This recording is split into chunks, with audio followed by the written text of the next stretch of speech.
Officially recording now. As a formality, can you tell me your name and your school site, where you're from? Jose Luis Navarro, I'm the principal, the Social Justice Humanitas Academy. It's a LUSD pilot school. Cool. All right. So the first question is, what knowledge or skills from your experience with us stands out as something important to you? One thing that trying to answer these questions is what pops in my mind initially, and one thing that has really stuck with me, has come up in many conversations. There's a lot around our leadership on the line, working with Marty Linsky, working with Kendall, working with Tony on leadership. Specifically, there's a graphic, and it's about, this is where we are, and here's our desired state. And I think what happens here in the middle, we have the answer to now.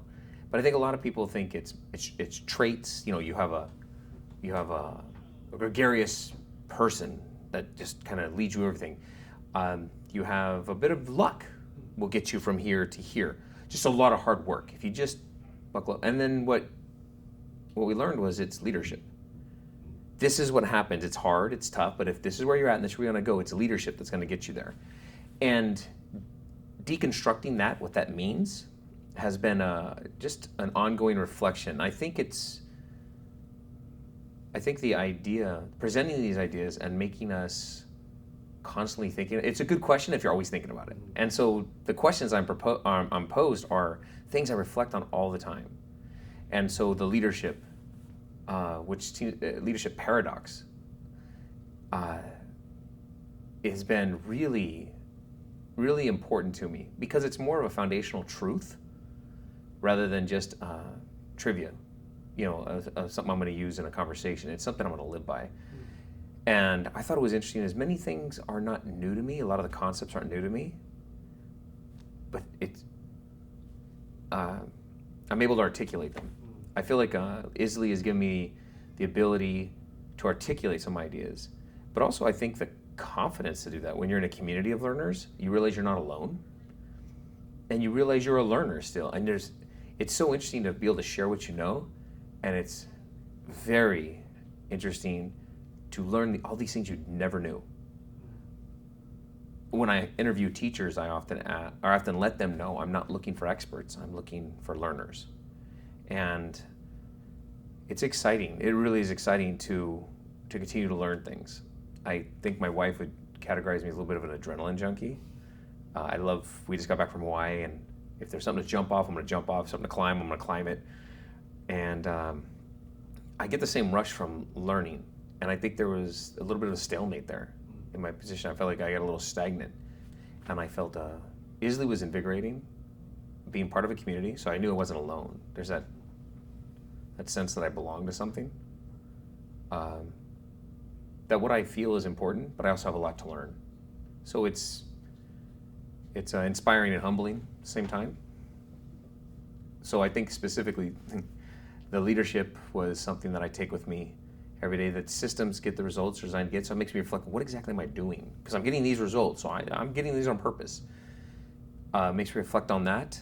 I feel vindicated sometimes on some of the things that I'm learning. I feel validated, and I feel challenged, like there's more to do.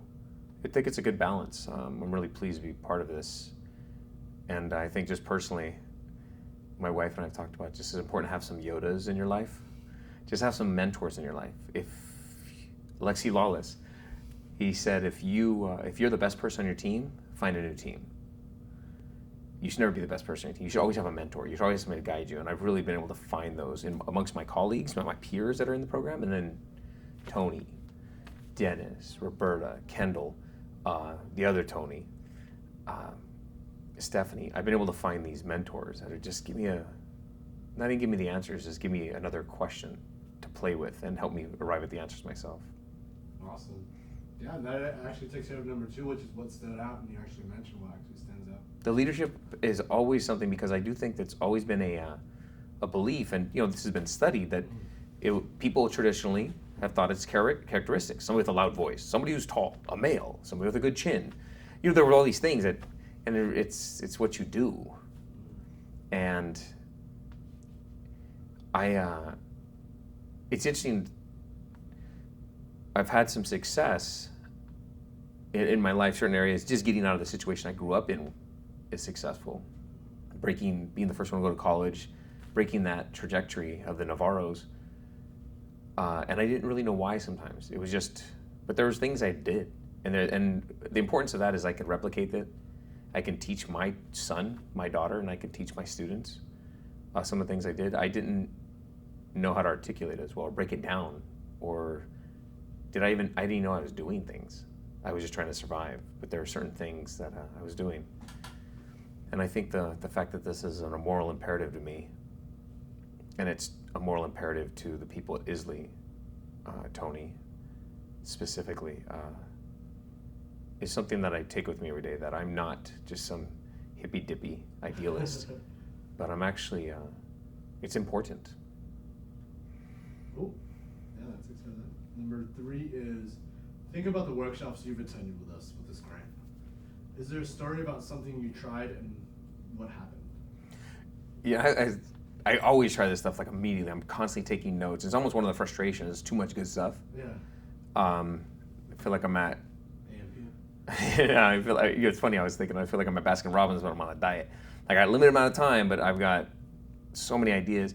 But I take the stuff I learned from Kendall, immediately, the 7 gems. So I went into the classroom, I was like, class, work. And then one time I tried I think it's raise, pause, continue, something like that. I remember what it's called exactly, but it totally failed. I got too loud, and so it kind of scared everybody. So I go back and try that. Sharing with my team, it adds on to the idea that we're all leaders.